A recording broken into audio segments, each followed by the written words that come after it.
I'm the Millennial Farmer PH. By day, I am a corporate millennial navigating the world of remote work from home office. But the moment my laptop closes, I'm trading my headset for a shovel. Welcome to the After Hours Acre podcast. A little conversations for those of us who are sometimes tired of the disrupting industries.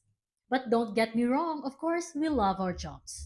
But sometimes, we just want to start disrupting some soil. Uy, sinong nakaka-relate dyan? And here's the thing, disclaimer lang that I'm no expert in farming, but I love farming and proud ako na ako'y laking farm. I just love an idea of growing my own food while supporting and advocating farming in the Philippines.